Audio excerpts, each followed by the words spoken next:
título da minha pregação é esse hoje: Jesus é tudo que você precisa. Diz assim em Salmo 16, versículo 1. É um salmo de Davi, um hino de Davi. Guarda-me, ó Deus, porque em ti me refugio. Digo ao Senhor, tu és o meu Senhor. Outro bem não possuo, senão a ti somente. Quanto aos santos que há na terra, eles são notáveis, nos quais tenho todo o meu prazer. Muitas serão as penas dos que trocam o Senhor por outros deuses. Não oferecerei suas libações, que são sacrifícios, não oferecerei suas libações de sangue, e os meus lábios não pronunciarão o seu nome. O Senhor é a porção da minha herança e o meu cálice, tu és o arrimo da minha sorte. Cai minhas divisas em lugares amenos, é muito linda a minha herança. Bendigo o Senhor que me aconselha, pois até durante a noite o meu coração me ensina. O Senhor tenho sempre a minha presença, estando ele à minha direita não serei abalado. Alegra-se, pois, o meu coração e o meu espírito exulta, até o meu corpo repousará seguro, pois não deixarás a minha alma na morte, nem permitirás que o teu santo veja corrupção. Tu me farás ver os caminhos da vida, na tua presença a plenitude de alegria, na tua destra delícias perpetuamente. Até aí, tá bom. Não sei se você sabe, mas o livro de Salmos são compostos de hinos, que são cânticos, de lamentações. Pessoas às vezes desanimadas com circunstâncias da vida, lamentam, assim como lamentações de Jeremias, mas também ações de graças. O que nós vemos no livro de Salmos são pessoas felizes, que cantam, que agradecem, que nós vemos pessoas tristes, que lamentam e clamam por socorro. E esse Salmo 16 particularmente é um cântico que expressa uma confissão de fé. Tu és, Senhor, o bem mais precioso que eu tenho, outro bem não possuo senão a ti somente. Tu és o arrimo da minha sorte, na tua presença há alegria sem fim. É uma confissão de fé naquilo que o nosso Deus é. Totalmente oposto à confissão de fé de Tomé. O salmista, aqui no caso Davi, não precisava ver o Senhor para crer que o Senhor guarda a ele e a sua família. Tomé era diferente, lembra? Eu preciso ver para então eu crer. Se você for ler as poesias bonitas que o nosso mundo tem produzido, como Shakespeare e por aí vai, você vai ver que essas poesias, muitas delas são inspiradas em amor, de um homem para com uma mulher, de uma mulher para com um homem. Os salmos não. Os salmos são orações de pessoas comuns, como nós aqui, como eu, como você, que tem angústia no casamento, que tem problema financeiro, que às vezes passa apertado com o filho dando trabalho. Mas nós vemos nos salmos orações de pessoas angustiadas e alegres, e acima de tudo pessoas que amam a Deus, independente da circunstância. O salmo começa com uma expressão de confiança naquele que pode responder à oração. Tanto é que se você for ler o salmo, você vai ver que 5 vezes aparece a palavra Senhor em caixa alta. Na sua Bíblia é bem provável seja assim também, como no versículo 2. Digo ao Senhor, tudo maiúsculo. Quando está tudo maiúsculo, significa que aquele Senhor é o Yahvé, aquele YHWH, aquela palavra impronunciável. Ou seja, o nome verdadeiro de Deus. E 5 vezes seguida nesses salmos, nós vemos que Deus é o centro. O tempo todo o salmista diz, o Senhor, bendigo ao Senhor, o Senhor é o meu Deus. O que ele está dizendo é o seguinte, eu tudo posso em Deus. O Senhor é o arrimo da minha sorte, o Senhor é o meu refúgio, o Senhor é minha confiança. E assim também que eu e você devemos fazer. Quando nós depositamos a nossa esperança exclusivamente em Deus, não seremos frustrados, não seremos enganados, mas a paz que excede todo entendimento vai nos seguir por toda a vida. Eu quero passar aqui então alguns princípios deste salmo maravilhoso. Primeiro princípio, Jesus é o nosso único bem. Você pode falar para a pessoa do seu lado? Jesus é o nosso único bem. No versículo 2, diz assim, versículo 1, vamos ler também. Guarda-me, ó Deus, porque em ti me refugio. Verso 2, digo ao Senhor, digo a Deus, tu és o meu Senhor, outro bem não possuo, senão a ti somente.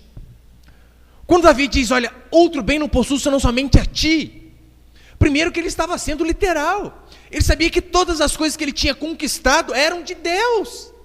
Ou você acha que a sua casa é sua? Não, é Deus. Os seus filhos são seus? Não são, são de Deus. Assim como diz Ageu 2:8, minha prata e meu é o ouro, diz o Senhor dos Exércitos. O dinheiro que nós ganhamos não é nosso. E em Deuteronômio 10:14 diz assim, eis que os céus dos céus são do Senhor, teu Deus, a terra e tudo que nela há. Os céus e o céu dos céus. A ilustração que ele está dizendo aqui é a seguinte, esse céu que nós vemos, tudo que está debaixo dele é do Senhor. Mas não apenas esse céu, o céu dos céus, acima disso que transcende. Não apenas o planeta Terra, não apenas a Via Láctea, mas todo o universo. Suas milhões de galáxias são do Senhor, tudo tem um dono, e esse dono chama-se Yahvé, nosso Deus. Davi, ele diz não ter nada a não ser o Senhor, mas ele tinha coisas, claro que tinha, era rei, era poderoso, era rico, mas ele sabia que ele não poderia jamais, da mesma forma que nós não podemos depositar a nossa confiança e a nossa esperança no dinheiro, porque o dinheiro é instável. Você pode ter hoje, pode não ter amanhã. Olha o que Paulo diz em 1 Timóteo 6,17. Exorto aos ricos do presente século, deixar bem claro, Deus não tem problema nenhum com fazer de seus filhos ricos, não tem problema. O problema é quando seus filhos almejam a riqueza. Isso é diferente. Quando você o tempo todo, eu quero dinheiro, eu quero ser rico, você vai ter que abrir mão dos seus princípios. Porque convenhamos, para ser rico de forma honesta hoje em dia, é muito difícil. Mas Deus não tem problema. José de Arimateia era alguém bem de vida. Nós vemos mulheres, Lídia, como por exemplo, servia aos apóstolos, bem de vida. Deus não tem problema. O problema é quando a gente busca apenas essas coisas. Daí Paulo aconselha da seguinte forma: exorta aos ricos do presente século que não sejam orgulhosos, ou seja, sua riqueza não vem de você, nem depositem a sua esperança na instabilidade da riqueza, mas em Deus, que tudo nos proporciona ricamente para o nosso aprazimento. O que Paulo diz aqui é o seguinte, olha, não tem problema você ter dinheiro, o problema é você depositar a sua confiança no dinheiro, porque o dinheiro é instável. Se você não busca ser rico, e Deus o faz rico, não tem problema. Se você não busca o dinheiro o tempo todo, e Deus proporciona uma vida mais aceitável, bênção, e ajuda o outro, e chama o pastor, maravilha. Eu estava conversando com o Tiago e a Maria Laura um tempo atrás, eles falando, olha, Deus abençoou tanto a gente nesse ano que passou, mas foi algo que a gente não buscou, a gente apenas trabalhou, a gente apenas se dedicou, e as coisas foram acontecendo. Qual é o problema? Problema algum. Agora, é sério quando a gente passa a confiar no dinheiro e não em Deus. Quando a gente olha para o império que a gente construiu e diz, rapaz, eu sou dedicado, hein? Se não fosse o meu trabalho, se não fosse a minha dedicação, por conta disso, olha quantas coisas conquistei. Aí entra aquela parábola de Jesus. Lembra aquele homem que tinha, olha, recolheu bastante coisas, não sabia nem onde punha. Olha, vou derrubar esses celeiros e construir celeiros maiores. E Jesus diz assim, louco, essa noite pedirão a tua alma, e o que tens preparado, para quem será? Não depositem a sua esperança na instabilidade da riqueza, mas em Deus, que tudo nos proporciona ricamente para o seu aprazimento. Ou você tem dúvida que o dinheiro não é algo confiável? Você abraça o dinheiro, esse aqui nunca vai me largar. Você tem essa certeza? A Bíblia não nos dá essa certeza. Nós não podemos confiar na estabilidade financeira. Meu serviço é estabilizado. Será? Pergunta para Ike Batista se o dinheiro traz estabilidade. Ele conseguiu em apenas 1 ano e meio, 1 ano e 8 meses, para ser mais exato, perder 99% da sua fortuna. Quebrou o homem em 1 ano e meio. Sobrou lá uma bagatela de 200 milhões, se eu não me engano. Pastor, está rico ainda. Mas comparado com os bilhões que ele tinha, ele almejava em 2015 ser o homem mais rico do mundo. Tadinho, quebrou. 99% foi embora em apenas 1 ano e 8 meses. Mike Tyson, alguém que lembra dele? Aquele lutador de boxe, mordeu a orelha lá do Holyfield. Ele chegou a ganhar por luta 30 milhões de dólares. Para bater nos outros. Eu por 10% disso eu apanhava dele. Mas pode bater, o quê? Rebenta comigo aí, rapaz, tem problema não. Chegou a ganhar 30 milhões de dólares por luta. Certa vez ele entrou em uma joalheria, comprou uma corrente para o pescoço, 174 mil dólares.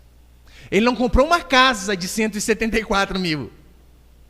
Ele não comprou um terreno, mas comprou uma corrente para sair usando. 174 mil dólares. Para 8 meses depois, decretar falência. Ô louco! Como que pode? Ganhava milhões. 8 meses atrás comprou uma correntinha de 174 mil. Para depois de um curto período de tempo, 8 meses, quebrar. É porque o dinheiro assim, ele é instável. É por esse motivo que não podemos depositar a nossa confiança nele. Os mais antigos talvez devem lembrar. Lembra aquela loja Arapuã? Alguém lembra ou não? Só eu. Arapuã, ligadona em você. É o marketing, né? Lembra? Esquece. Não tem mais. Algumas companhias aéreas, como a VASP, Varig, Webjet, faliu. Meu Deus, empresa de avião quebra. Você acha que o seu serviço, que o seu dinheiro é estável? Você acha que o que você tem é sólido? Ou talvez os mais antigos, TV Tupi. Pastor sei lá do Arco da Velha, hein? Você tem até vergonha de falar, eu lembro, cara, você é velho, né? Mas os mais antigos lembram. TV, o Paulo lembra, tá rindo, ó. Paulo dessa época aí. TV Tupi. Acabou. Foi embora. Ou, mais recente, bem para trás, mas mais recente, TV Manchete, dessa eu lembro. Quem nunca assistiu, né? Google Five, Cavaleiro Zodíaco na TV Manchete. Acabou também. Não apenas empresas quebram. Não apenas televisões, empresários. Meu Deus do céu, se banco quebra. Você acha que você é inquebrável? Bamerindos. É a poupança Bamerindos. Lembra dele? Esquece. Acabou o banco. Lehman Brothers, o quarto maior banco dos Estados Unidos. Fundado em 1850. Faliu. Meu irmão, se a casa da moeda do tio Patinhas quebra, você confia no seu dinheiro? Você confia naquilo que você tem? Você confia na sua inteligência, no seu emprego? No que você coloca a sua esperança, meu irmão? É na poupança que você tem? É na inteligência que você tem? É no currículo, na sua profissão? Se países inteiros quebram, você acha que você é inquebrável? Pastor, mas eu sou aposentado pelo INSS, estou assegurado pelo governo. Piada, né? Se o governo quebra, você acha que ele vai pagar a sua aposentadoria? Vai nada. Vai dar calote, assim como já tem da Rio de Janeiro, os funcionários receberam o 13º em janeiro. 13º de 2016. Se estados quebram, se países quebram, não podemos confiar em nada a não ser no Senhor, porque no fim, vamos perder tudo mesmo. Ou você acha que você vai levar alguma coisa daqui? Se a sua esperança é apenas aqui, se você deposita a sua confiança apenas nos bens materiais, nas coisas que você conquista, meu irmão, um dia você tem dúvida que você vai perder tudo? Quando você morrer, você não vai levar nada. Olha o que diz Eclesiastes 5,15. Como saiu do ventre de sua mãe, assim nu voltará. Indo-se como veio, e do seu trabalho nada poderá levar consigo. Você não vai poder levar nada das suas conquistas. Você chegou sem nada e você vai embora sem nada. É por isso eu faço uma alusão à grande profeta e ex-presidenta Dilma Rousseff. Falou uma coisa que presta, até que enfim. Ela parafraseou esse versículo da seguinte forma: não acho que quem ganhar, nem quem perder, nem quem ganhar, nem quem perder, vai ganhar ou perder. Vai todo mundo perder. Lembra disso? Acertou. Nem quem ganhar, nem quem perder, vai todo mundo perder no final, meu Deus do céu. Porque nós não levamos nada. Uma vez perguntaram para o contador de John Rockefeller, que foi o homem mais rico do mundo de sua época, mais rico. Perguntaram assim: quanto John Rockefeller deixou? Eles queriam saber o montante, né, de milhões e bilhões. O contador dele respondeu de forma simples: ora, deixou tudo. Não levou nada. nós também não vamos levar nada desse mundo. Agora, se os gênios do investimento quebram, se portos seguros ruem, e nós? O que você tem, meu irmão? Aonde está depositada a sua confiança? Pastor, o Brasil está em crise, mas ele tem uma poupança de 20 mil. Os mais antigos aqui lembram do Collor. Alguém perdeu dinheiro na época do Collor aqui na poupança ou não? Eu não tinha na época, né? Não tem até hoje. Mas pergunta lá para os seus pais. Provavelmente, eles perderam dinheiro na época de Collor. E vai ser candidato a presidente de novo, já estou avisando. Absurdo o povo não votar no cara desse. Imagina você trabalha, se dedica, põe seu dinheirinho na poupança para render 0,5% ao mês. E quando você vai ver o extrato, o presidente levou. Pegou o dinheiro da poupança do povo. Você pensa que a sua segurança aqui é a sua poupança, sua casa própria? A igreja. Nossa segurança tem nome. E esse nome é o Senhor desse Salmo 16. Jesus Cristo de Nazaré. Se você, meu irmão, não depositar sua confiança nele, tudo o mais pode ruir. Alguns teólogos têm dificuldade em dizer em qual época Jesus, em qual época Davi escreveu esse salmo. Se antes de ter dinheiro ou depois de ter dinheiro. Que Davi era um simples pastorzinho de ovelha, lembra? E Deus o exaltou, colocou como governador, como rei. Mas indifere a época. É mais provável que sim, seja quando ele tinha muito dinheiro. Mas o interessante é que mesmo tendo muito, Davi diz aqui, Tu és o meu Senhor, outro bem não possuo, senão a ti somente. Davi tinha essa consciência. Eu tenho reinos, terras, mulheres, famílias, exército. Mas isso pode ir embora. De fato, como muita parte foi, o seu próprio filho tentou tomar o reino dele. Mas ele sabia, Absalão pode tentar levar o reino. O meu Deus, ele nunca vai levar. Os inimigos podem levar minhas esposas, as minhas terras. Mas o meu Deus, ninguém tira esse Deus de mim. O que temos em Cristo é bem maior do que aquilo que não possuímos nessa vida. Porque talvez você pense, pastor, eu tenho tão pouco. Mas se você tem Cristo, meu irmão, você tem muito mais do que muitas pessoas que têm muito aos olhos desse mundo. Porque convenhamos, as conquistas desse mundo às vezes são igual castelo de areia. Você faz, vem uma onda, leva. Acabou. E você fica depositando toda a sua esperança nessas coisas aqui, não pode. Como eu falei, não há problema ter dinheiro, mas a nossa maior posse tem que ser o nosso Deus. Porque olha o mandamento, olha a palavra de conforto que ele nos diz em Mateus 28, 20, no último versículo. Eis que estou convosco todos os dias, até a consumação dos séculos. Você talvez não vai ter a sua esposa com você todos os dias. Pode ser que ela morra antes de você. Você vai antes dela.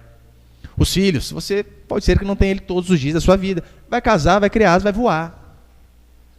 O dinheiro, pode ser que você não tenha até o final da sua vida. Mas quanto ao Senhor, você pode dizer com toda certeza. Ele está com você, Ele está conosco todos os dias, até a consumação dos séculos. Os outros bens as pessoas podem levar, mas o Senhor ninguém pode roubar de nós. Amém, meus irmãos? Essa é a nossa confiança. Segundo princípio, Jesus é o nosso refúgio. Você pode falar para a pessoa do seu lado? Jesus é o nosso refúgio. Como diz aqui o versículo 1 do Salmo 16. Guarda-me, ó Deus, porque em Ti me refugio. Se tem um assunto repetido exaustivamente na Bíblia, é a respeito disso também. O Senhor é o nosso refúgio, nossa segurança, nossa paz, nossa alegria, nossa satisfação. Porque, convenhamos, as fases da vida mudam. Você é criança, você é menino, você é homem. Mas as fases da vida, por mais que mudem, você percebeu que em todas elas encontramos problemas, encontramos dificuldades? Você é criança, você tem problema. Você é menino, você tem problema. Você é adulto, continua com problema. A vida é difícil, temos crises o tempo todo. Só muda às vezes a idade, o lugar e o tipo da crise. Mas constantemente enfrentamos. Talvez você pense assim, a sua crise é arrumar uma esposa, um marido. Consegue? Deus abençoa. Daí sua crise agora é para ter um filho. Você, Deus, agora quero um filho. Nasce a criança. Sua crise é agora, como que eu vou sustentar essa criança? O menino começa a crescer, você pensa, como que eu vou ensinar esse rapaz? O mundo está difícil, e agora? Só muda as fases, mas continua as crises e as dificuldades. Os desafios mudam, mas não deixam de existir. Nós, aqui na igreja, por exemplo, eu oro todo dia. Eu tenho meus desafios aqui na igreja. Todo dia eu oro, Deus do céu, tem que pagar aluguel. Deus toca o coração desses irmãos para que eles entendam a importância da fidelidade. Porque nós temos um compromisso com a dona desse lugar. É um valor, a princípio, pequeno comparado com a maioria. Pequeno para eles, para nós não tanto. Então essa é a minha preocupação. Nós, mudando de salão, crescendo a igreja, pode ter certeza, a preocupação vai aumentar. Senhor, olha, a preocupação antes era pagar 700 conto, agora é 1.500. Deus tem misericórdia. Só muda. Depois, a preocupação vai ser, Senhor, precisamos de um prédio próprio, precisamos comprar um terreno. Você percebeu que só vai mudando? Depois que a igreja estiver estabilizada com o seu prédio próprio, vai continuar as preocupações. Senhor, precisamos de mais pastores. Mais pastores significa mais família dependendo da igreja. Ou seja, o Senhor tem misericórdia de dar graça à igreja e sustentar outra família. Percebeu que só vai mudando? Mas os desafios e as crises sempre continuam. É por isso que nós precisamos aprender que o Senhor é o nosso refúgio e descansar nele. Descansar apenas nele. No versículo 8, depois ele diz, olha, estando o Senhor ao meu lado, não serei abalado. Se o Senhor está conosco, ainda que a dificuldade venha, podemos ser atribulados, mas abalados, desanimados, jamais. Se o Senhor é por nós, meu irmão, do que nós vamos ter medo? Pastor, o desemprego está grande, acabei de perder o emprego. É triste fazer o quê? Mas você crê que o Senhor é contigo? Pode ter certeza, o Senhor vai prover, nem que venha passarinho trazer comida para você, vai trazer. Eu falei para os irmãos, uns tempos atrás, estragou a geladeira de casa, ficar sem geladeira nesse calor é terrível, hein? Eu estou lá, Senhor do céu, água quente, ninguém merece. Tirando, não dava para colocar nada lá. O que eu fazia? Eu colocava garrafa de gelo na casa dos irmãos, depois passava, pegava as garrafas. Vamos gelar as coisinhas aqui por enquanto. Daí, milagrosamente, aparece um casal abençoado e diz, olha, quando nós casamos, tem uma geladeira parada lá em casa. O senhor quer? Até parece, não precisa nem perguntar, quando que eu posso pegar? Se a gente não crê que Deus provê, até nas coisas mínimas, daí você fica preocupado, acabou o danoninho da criança, o que eu faço agora, meu pai? Você acredita que você e seu filho antes de ser seu filho, é filho de Deus? Então Deus vai sustentar, Deus vai cuidar, Ele tem que ser o nosso refúgio, Ele tem que ser a nossa segurança. Se Ele é por nós, não temos o que temer. No Salmo 27, o salmista diz assim, o Senhor é a minha luz e a minha salvação, de quem terei medo? O Senhor é a fortaleza da minha vida, a quem temerei? Se o Senhor é o seu refúgio, a sua fortaleza, o seu forte, a sua segurança, vamos temer o quê? 13 milhões de desempregados? Febre amarela? Gripe suína, do porco, do frango, seja lá de qual for? O Senhor é o nosso Deus e a nossa confiança está nele. Se nós de fato depositamos a nossa confiança no Senhor, que é o nosso refúgio, nós também poderemos dizer, olha, ainda que um exército se acampe contra mim, não atemorizará minha alma. Não terei medo, o Senhor é o meu refúgio, a minha paz, a minha segurança. No Antigo Testamento, tinha algumas cidades que eram conhecidas como cidades-refúgio. O que eram essas cidades-refúgio, pastor? Elas funcionavam assim, eram algumas cidades separadas, aonde uma pessoa, vamos colocar aqui, de forma acidental, tenha cometido um homicídio, matou uma pessoa sem querer. Segundo a lei do Antigo Testamento, quem mata, a pessoa acabou de matar o parente da pessoa que morreu poderia matar essa pessoa e ele não seria culpado, faria justiça. Era assim a lei do Antigo Testamento. Essas cidades-refúgio funcionavam da seguinte forma, se uma pessoa chegasse a matar alguém acidentalmente, ela teria que correr até essa cidade-refúgio.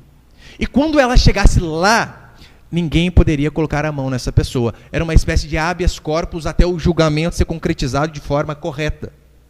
Ou seja, até aquela pessoa ser julgada e ela permanecer na cidade-refúgio, você não vai morrer. Você está seguro. E essa cidade-refúgio, é claro, aponta para o nosso Senhor. Ele é o nosso refúgio. É nele que deve estar a minha e a sua segurança. É apenas em Cristo que nós vamos achar essa segurança que talvez você procura no dinheiro, na estabilidade, no concurso. Independente da circunstância, o que nós temos que fazer é depositar no Senhor a nossa esperança. Se você está bem, sim, agradeça a Deus. Fala, Senhor, Tu és o meu refúgio. Se você não está tão bem, da mesma forma, fala, Senhor, Tu és o meu refúgio, eu preciso de Ti. Os salmos são orações, clamores, súplicas, e nós também devemos agir da mesma forma. Aí, talvez você está passando por uma crise, seja conjugal, seja financeira, seja interna, você e você com Deus. Mas você não clama, você não busca, você não pede. Como você quer fazer do Senhor o seu refúgio? Terceiro, Jesus é o nosso objetivo de vida. Versículo 4, você pode acompanhar comigo? Olha o que Davi diz. Muitas serão as penas dos que trocam o Senhor por outros deuses. Aqui ele está fazendo uma alusão à idolatria. Muitas serão as penas daqueles que trocam o Senhor por deuses que não existem. Seja de pau, seja de gesso, seja de ouro, seja do que for. Muitas serão as penas dos que trocam o Senhor por outros deuses. Depois ele diz a respeito dele. Não oferecerei as suas libações de sangue. Os meus lábios não pronunciarão o seu nome. O que Davi está dizendo é o seguinte, olha, se eles querem oferecer sacrifício a outros deuses, o problema é deles. Eu não oferecerei sacrifício. Não vou a pé para Aparecida, não vou. Não vou oferecer sacrifício para eles, porque há somente um Deus. Os meus lábios nem pronunciarão o nome deles. Davi se determina que a obedecer a Deus. Ele diz assim, olha, independente do que aconteça, eu vou servir ao meu Deus. Lembra lá do exemplo de Daniel? Diz a Bíblia que Daniel, olha o versículo 8 do capítulo 1. Daniel resolveu firmemente não se contaminar com as iguarias do rei. Daniel estava na Babilônia, e mesmo assim diz a Bíblia que ele resolve firmemente não se contaminar com as coisas que a Babilônia podia oferecer. E a mesma coisa que nós como cristãos devemos fazer, resolver firmemente a não depositar a nossa esperança em nada que não seja o Senhor. Se os ímpios confiam no emprego, na inteligência, no QI, no dinheiro, o problema é deles. Nós vamos depositar a nossa confiança no Senhor, resolver firmemente que o Senhor vai ser o nosso Deus. Você precisa, meu irmão, fazer isso. Não seja como o irmão começou o culto aqui dizendo, lembra a parábola do semeador? Diz a Bíblia que uma semente caiu em solo rochoso. E então, como ela não tinha fundamento, acabou não germinando. Talvez você pense assim também, olha, eu estou com Deus, mas daí, depois vem a dificuldade, vem os problemas, você desanima. Você está com Deus se as coisas derem certo. Se começar a dar errado, vou abandonar Deus. Se os filhos estão bem, joia, o Senhor é o meu Deus. Rapaz, se um ficou doente, cadê Deus que deixa o menino doente? Se eu estou empregado, ganhando bem, aleluia. Se não estou, casquei fora da igreja. Quem aqui já dançou quadrilha quando era ímpio? Vergonha de falar, né? Eu já. Lembra lá os negocinhos lá? Isso aqui, vamos pra lá. Olha a cobra. Opa, olha cá. Lembra dessa parte? Muitos crentes fazem assim.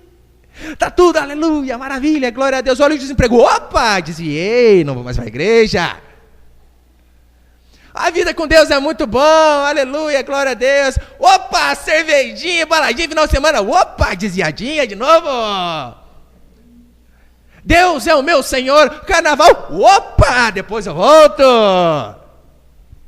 Infelizmente tem muitos que fazem assim com Deus. Deus deve ser o nosso Deus, meu irmão. Ele deve ser o objetivo da nossa vida. Você não deve estar com Deus apenas se o seu marido permanecer em casa. Ainda que ele vá embora, permaneça com Deus. Você não deve servir a Deus apenas se as coisas vão bem. Se os filhos estão bem, se o filho ficar doente, ou se Deus resolver levar, Deus deu, Deus tirou. Bendito seja o nome do Senhor. Você vai abandonar Deus? Deve ser terrível, né? Eu já vi algumas pesquisas dizendo que a maior dor do ser humano é a dor da perda de um filho. Que Deus nos dê a graça de nunca passar por isso. Mas deve ser algo dolorido, porque foge da lógica da vida. O normal são os filhos enterrarem os pais. Agora, quando isso é trocado, deve ser muito difícil. Mas eu já vi pessoas que perderam o filho e ficam bravos com Deus. Cadê Deus? Como Ele pode levar o meu filho? Eu penso, você não tem medo de falar desse jeito? Ele pode levar ao céu a hora que Ele quiser também. E você está aí bravinho com Deus? Servimos a Deus, meu irmão, independente das circunstâncias. Muitas pessoas não estão resolvidas firmemente, não estão determinadas em seguir a Deus, mas estão determinadas a seguir um movimento. Muitos estão na igreja, sabe para quê? Vamos ver o que dá.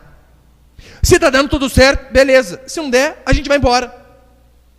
Eu fico olhando para o exemplo de Sadraque, Mesaque e Abidnego. Aquilo era cristão de verdadeiro.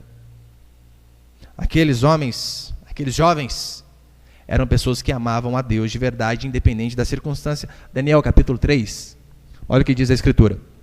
Lembra? Qual que era o contexto? Vocês têm que adorar a imagem do rei, rapaz. Todo mundo adora a imagem do rei, vocês não adoram.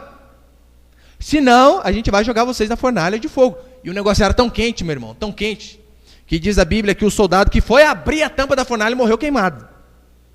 O negócio era tenso. Então, o rei disse, vocês têm que adorar a imagem. Olha a resposta deles.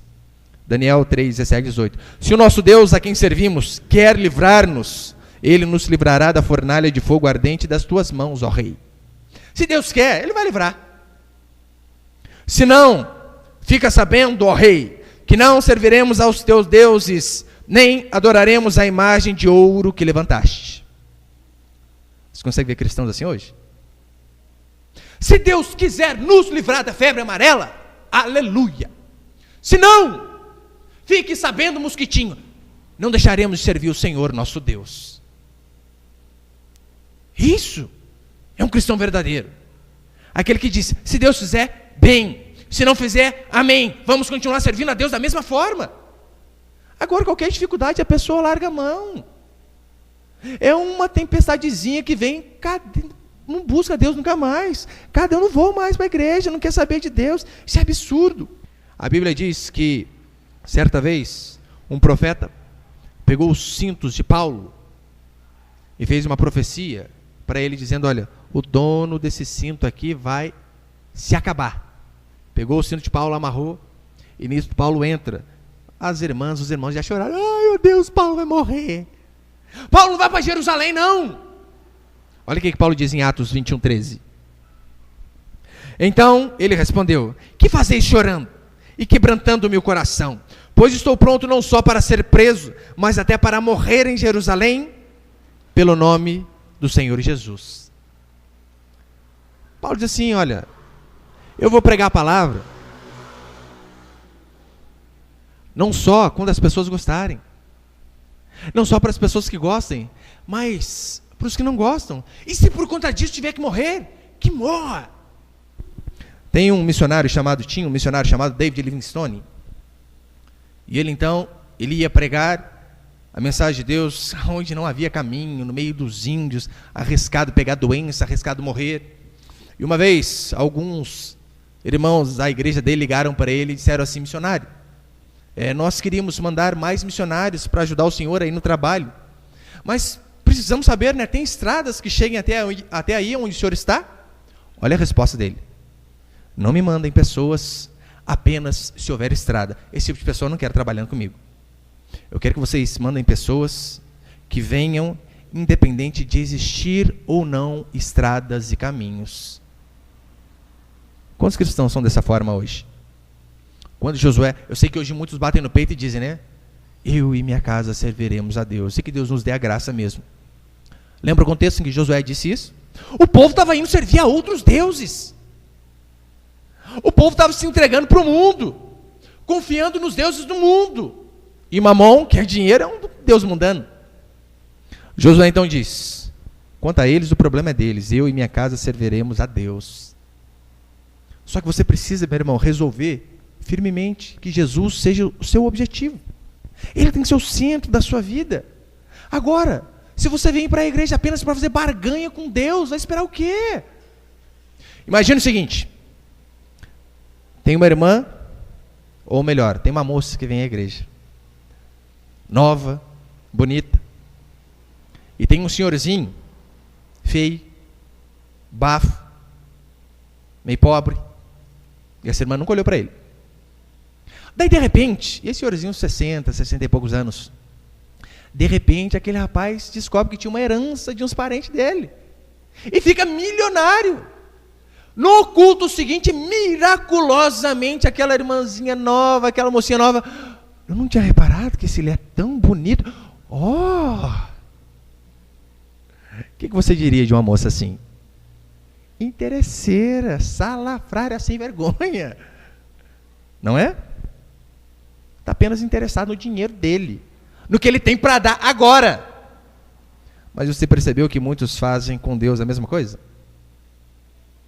Eles buscam a Deus para fazer barganha. O que ele pode me dar? Eu pergunto, você quer fazer barganha com Deus? O que você tem que interessa para Deus? Tem nada. O que eu e você podemos falar? Senhor, eu tenho isso aqui, eu dou, o Senhor dá para mim. Tudo que nós temos é dele. Agora, não devemos ser interesseiro. Como eu vi de uma mulher da Idade Média, uma frase maravilhosa, ela disse assim: Senhor, se te adorarmos por causa do paraíso, exclua-me do paraíso. Se te adorar por meio do inferno, queime-me no inferno. Mas se te adorar por aquilo que tu és, não escondas de mim a tua face. Esse deve ser o nosso motivo. Jesus deve ser o centro sempre. Agora, os falsos cristãos, eles servem a Deus se, e somente se, as coisas andarem do jeito que Ele quer. As coisas estão bem, busca a Deus. Começou a dar um probleminha, opa! O cristão verdadeiro, ele age diferente. Ele serve a Deus e diz assim: ainda que a figueira não floresça, ainda que o produto da oliveira minta, ainda que nos currais não haja gado, ainda que acabe tudo. Lembrando, essas coisas eram a subsistência da época. Que ele está dizendo o seguinte: olha, ainda que vá embora o emprego, a saúde, a mulher, a família, ainda que acabe tudo, todavia eu me alegro no Senhor e exulto no Deus da minha salvação. E quarto, Jesus é a nossa sorte. Você pode falar para a pessoa do seu lado: Jesus é a nossa sorte. Versículos 5 e 6, você pode acompanhar comigo? Diz assim: o Senhor é a porção da minha herança. O Senhor é a porção da minha herança e o meu cálice. Tu és o arrimo da minha sorte. Caem minhas divisas em lugares amenos. É muito linda a minha herança. Até aí. Você lembra antigamente, quando Deus prometeu dar a terra de Canaã, a terra prometida ao seu povo? Quando eles entraram na terra, que era fruto da promessa de Deus, como que Deus repartiu a terra? Diz a Bíblia que Deus jogou sorte. Olha, vamos jogar sorte. Então, olha, a tribo de Benjamim fica com essa parte, de Manassés com essa, a outra tribo com essa, a de Judá com essa parte. Deus jogou sorte. Deus deu, mas dividiu dessa forma. Eles sabiam, independente de onde caiu a minha herança, aquilo é o melhor de Deus para mim. Talvez se aquilo fosse do meu irmão, não seria tão bom, mas para mim eu tenho certeza que é o melhor. Dentre essas tribos, havia a tribo de Levi, que eram os sacerdotes. Para eles, Deus não deixou herança. Sabe o que Deus disse para ele? Eu sou a herança de vocês. Vocês não precisam de terra, eu sou a herança de vocês. Sabe o que é interessante? Davi não era da tribo de Levi. Davi tinha direito à terra. Davi era da tribo de Judá. Mas mesmo assim, mesmo tendo direito à herança, ele diz: outro bem não possuo, senão a ti, Senhor, somente. O Senhor é o arrimo da minha sorte. O Senhor é a minha morada, o Senhor é o meu descanso, o Senhor é o meu Deus. Ele estava feliz, sim, olha, é boa isso aqui que Deus deu, aleluia. Da mesma forma, nós devemos ser gratos por aquilo que Deus nos dá. Pastor, minha casinha é tão simples, seja grato. Pastor, mas é aluguel, seja grato. Seja grato. Mas saiba, assim como Davi, independente de qual seja a sua sorte nesse mundo, o seu mais bem precioso não é as coisas que você tem aqui. Porque você sabe, aqui uns recebem mais que outros. Uns têm sorte de ter um pai que deixa herança. Outros não têm tanta sorte, o pai deixa apenas dívidas. Talvez a nossa herança aqui não seja a melhor. Mas se a sua herança é o Senhor, não tem do que você reclamar. Você, na verdade, tem que agradecer a Deus a cada dia mais. Esses homens estavam felizes, é claro, com a escolha de Deus, mas eles confiavam, acima de tudo, na soberania de Deus. Você sabe que muitas coisas nós não escolhemos. Você não escolhe a cor do seu olho. Você não escolhe a família que você nasce. Você não escolhe o país que você nasce. Você não escolhe seus pais. Mas se é Deus que escolhe para nós, pode ter certeza, Deus escolhe sempre o melhor. Essa semana, eu estava no carro com os meus filhos, E eu falando para eles, olha, os melhores pais que Deus podia colocar na sua vida, sou eu e sua mãe. Não que nós somos os melhores pais, claro que não, não somos. Estamos longe. Mas eu tenho certeza que para eles nós somos. Os seus pais também. Os nossos filhos também. Talvez você olhe, nossa, o filho do fulano lá, tão joinha, hein? Não, o melhor é aquilo que Deus deu para você. Não devemos ficar frustrados se nós não temos aquilo que nós queremos. Ora, se Deus nos deu, pode ter certeza que Ele sempre dá o melhor. Não seja arrogante, meu irmão, se você tem mais que outros. Pastor, isso acontece? Claro que acontece. Você acha que Deus é socialista? Dá igual para todo mundo? Claro que não. Talvez alguns aqui, os pais deixaram herança. Para outros não. Meu avô construiu 10 casas.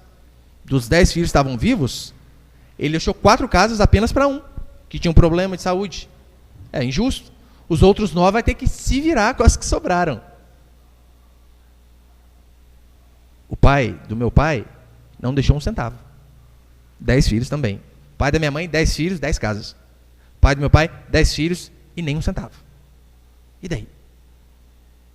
Se o Senhor é a nossa herança, ainda que a herança desse mundo que nós tenhamos recebido seja ruim, qual o problema? Se o Senhor tem dado mais para um e mais para outros, lembra daquela passagem? Alegrar com os que se alegram e chorar com os que choram. O irmão está alegre, se alegra com ele. Mas não devemos ser arrogantes e achar que porque nós temos mais, somos melhor. Claro que não. Se Deus resolveu dar menos para um e dar mais para você, tudo vem de Deus. Como ele diz aqui, olha, ele é o arrimo da minha sorte. Arrimo é um indivíduo que serve de auxílio, de proteção, é um apoio afetivo e até financeiro para casa. Antigamente tinha até essa história aí, né? Filho único não pode servir o quartel, porque era o arrimo da casa, na falta do pai é ele que sustenta. Mas Jesus diz, sabe quem é o meu arrimo? Aqui Davi diz, sabe quem é o meu arrimo? Meu arrimo é o Senhor. É Ele quem determina a minha sorte. E sorte, na verdade, é sinônimo de graça. Graça e sorte significam a mesma coisa. Eu e você, nós somos privilegiados, pode ter certeza. Em Cristo Jesus, não há pobre ou rico. Segundo o mundo, sim, tem essa diferença, pobre e rico. Em Deus, não há pobre nem rico. Se nós temos a Deus, temos tudo. Quinto princípio, Jesus é o nosso céu. Versículo 9 diz assim a Escritura. Alegra-se, pois, o meu coração e o meu espírito exulta, até o meu corpo repousará seguro. Pois não deixarás a minha alma na morte, nem permitirás que o teu santo veja corrupção. Tu me farás ver os caminhos da vida, na tua presença a plenitude de alegria, ou seja, só em Deus. Na tua destra, delícias perpetuamente. O que Davi diz aqui é o seguinte, alegria plena, satisfação, realização plena, é apenas em Deus. Você sabe, a morte assusta muitos, ainda hoje. Aristóteles, por exemplo, dizia que a morte é o fim de tudo. Para ele morreu, acabou. John Paul Sartre diz que a morte tira o significado da vida. Alguns dizem que a morte é a escuridão. Será que eles dizem isso porque talvez eles não conheceram que Jesus, não sabiam que Jesus é a luz do mundo? Shakespeare, no seu conto Hamlet, ele diz assim, a morte é o país não descoberto, de onde nenhum viajante retorna. Para Shakespeare, a morte é um país não descoberto, de onde nenhum viajante retorna. É que ele não conheceu a Jesus Cristo, fez um bate e volta lá. Ele foi na sexta, mas o domingo ele voltou. Por isso que o primeiro cumprimento profético dessa passagem aqui é a respeito de Jesus Cristo, como ele mesmo diz, olha, tu não permitirás que o teu santo veja corrupção. Isso é verdade a respeito de Cristo, mas é verdade também a meu e a seu respeito. Por toda a Escritura você vê, crente não morre, crente dorme, crente descansa, até que o nosso Senhor e Salvador venha nos acordar. Lembra Lázaro? Estou indo lá visitar Lázaro. Senhor, Jesus diz assim, olha, estou indo visitar Lázaro, Lázaro dorme. Os discípulos não entenderam, não Senhor, não dorme não. Oh Deus do céu, ele morreu, vocês não conseguiram entender. Eu estou indo lá ressuscitar ele. Paulo diz que nós de forma, os que estão vivos na volta de Cristo, de forma alguma precederão os que dormem, falando a respeito dos mortos. Para mostrar que de fato para mim e para você, o crente, o máximo que ele faz, ele tira uma soneca. Uma vez Moody, um evangelista, ele diz assim, olha, se um dia vocês ouvirem falar que eu morri, é mentira. Estarei vivo e subindo para a glória do Pai. É assim a respeito do cristão. O cristão não morre. apenas passa de uma vida para outra. Para encerrar, Filipenses 1:21. Paulo é fabuloso. Paulo não tinha medo de nada, muito menos da morte. Ele diz assim: porquanto para mim o viver é Cristo e o morrer é lucro. Entretanto, se o viver na carne traz fruto para o meu trabalho, já não sei o que hei de escolher. Ora, de um e outro lado estou constrangido, tendo o desejo de partir e estar com Cristo, o que é incomparavelmente melhor. Mas por vossa causa é mais necessário permanecer na carne. Aqui a dúvida de Paulo é o seguinte: ele está junto com os irmãos, e Paulo diz assim: mas é tão bom estar com os irmãos, né? Bênção. Só que ele diz: mas o dia que eu morrer vai ser tão melhor. O dia que eu partir vai estar com Cristo é incomparavelmente melhor.